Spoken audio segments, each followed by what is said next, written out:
الحمد للہ رب العالمین والصلاة والسلام علی سید المرسلین اما بعد فاعوذ باللہ من الشیطان الرجیم بسم اللہ الرحمن الرحیم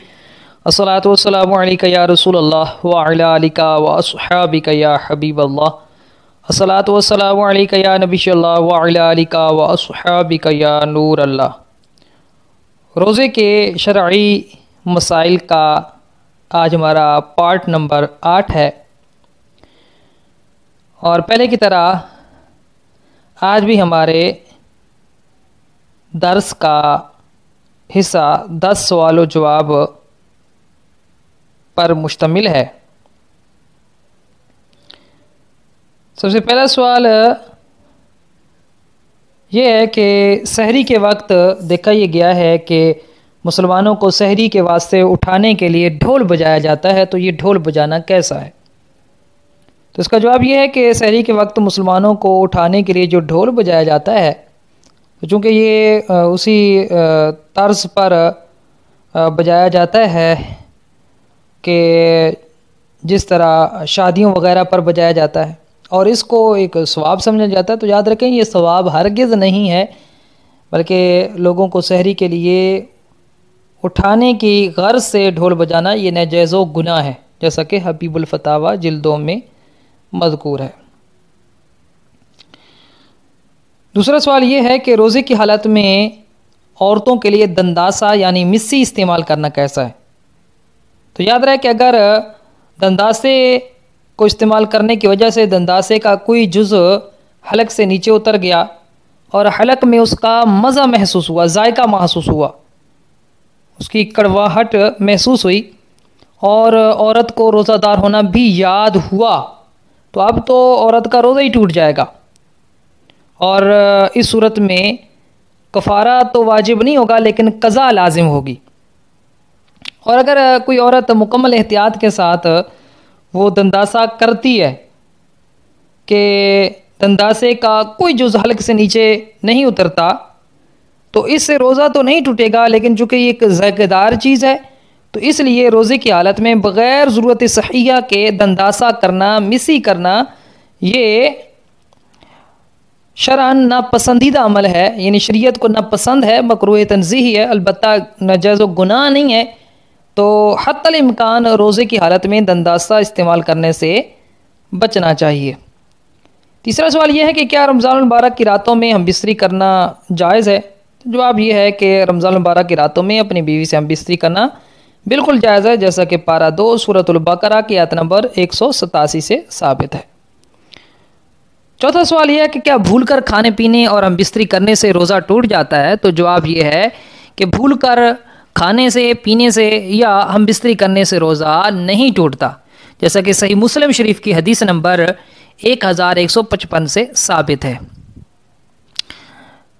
پانچواں سوال یہ ہے کہ دوا کے ذریعے اگر کسی عورت نے اپنے حیض کو یا نفاس کو بند کر دیا تو اب کیا وہ روزہ رکھ سکتی ہے؟ تو جواب یہ ہے کہ اگر حیض و نفاس کو بند کرنے کے لیے کسی عورت نے دوا کھائی اور طلوع صبح صادق سے پہلے یعنی سحری کا وقت ختم ہونے سے پہلے حیض و نفاس کا خون رک گیا، اب اس عورت کے اندر روزہ رکھنے کی طاقت بھی ہے، تو اب تو روزہ رکھنا اس پر لازم ہو جائے گا، فرض ہو جائے گا۔ رمضان المبارک کا روزہ اگر نہیں رکھے گی تو گناہگار ہوگی، لیکن حیض و نفاس کو دوا کے ذریعے روکنا طبی حوالے سے، میڈیکل کے حوالے سے نقصان دہ ہے، لہذا اس سے بچنا چاہیے۔ چھٹا سوال یہ ہے کہ سائرن کی آواز پر روزہ بند کرنا اور افطار کرنا یعنی کھولنا کیسا ہے؟ تو اس کا جواب یہ ہے کہ اگر اہل سنت و جماعت کی جانب سے جاری کردہ معتبر نقشہ اوقات کے مطابق سائرن بجایا جائے، جیسا کہ دعوت اسلامی کی مجلس توقید کے ترتیب شدہ نقشہ اوقات ہیں، تو اگر ان کے مطابق سائرن بجایا جا رہا ہے تو اس کی آواز پر روزہ بند کرنا اور افطار کرنا بالکل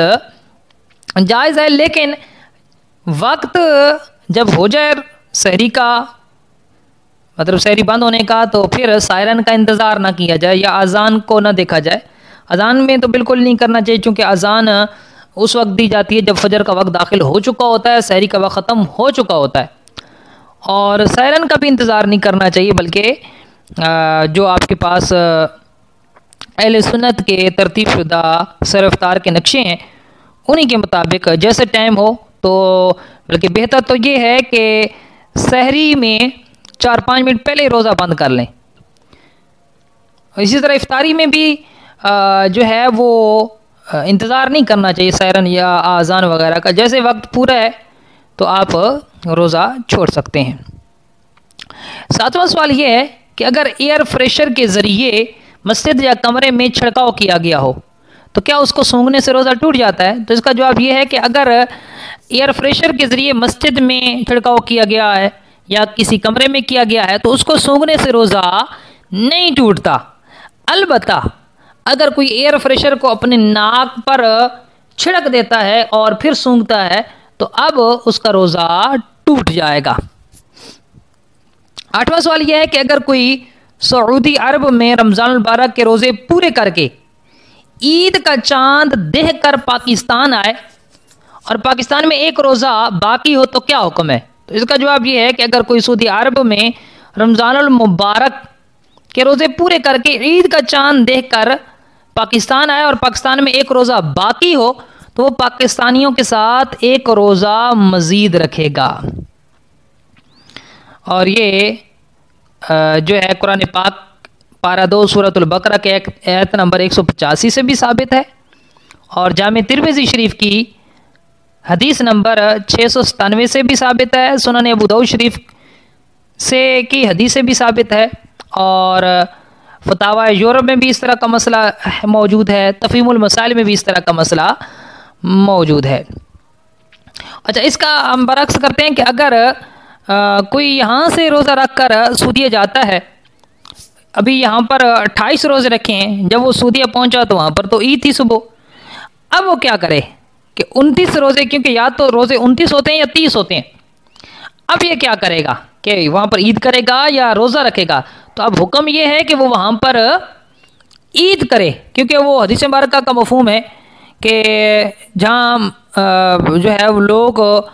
روزہ رکھ رہے ہیں تو اس کو چاہیے کہ روزہ رکھے، اور جہاں عید منا رہے ہیں تو اس کو چاہیے کہ عید منائے۔ تو اب اس پر لازم یہ ہے کہ وہاں پر عید منائے، ہاں عید کے بعد اس روزے کی قضا کرے گا، اور اسی طرح کا ایک مسئلہ تفہیم المسائل میں بھی موجود ہے۔ 9واں سوال یہ ہے کہ روزے کی حالت میں مہندی لگانا کیسا ہے؟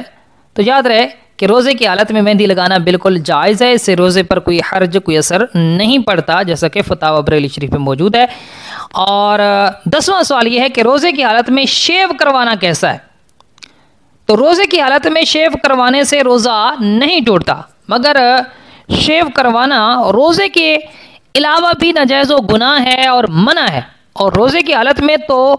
اور زیادہ گناہ ہوگا اور زیادہ اس کی ممانعت ہوگی، اور اس سے روزے کی روحانیت اور نورانیت بھی چلی جائے گی۔ تو لہٰذا روزے کی حالت میں اگر کوئی اپنی مکمل داڑھی منڈوا دیتا ہے یا ایک مٹھی سے گھٹاتا ہے تو یہ اس کے روحانیت کو، روزے کی نورانیت کو یہ چیزیں ختم کرتی ہیں، تو لہٰذا ان چیزوں سے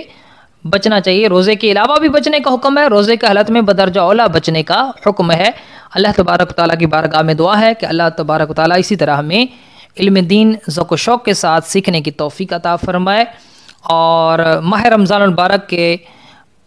ادب و احترام کا خیال رکھنے کی توفیق عطا فرمائے، اور ماہ رمضان المبارک کی برکت سے اللہ پاک ہم سب کی نیک اور جائز حاجات کو پورا فرمائے۔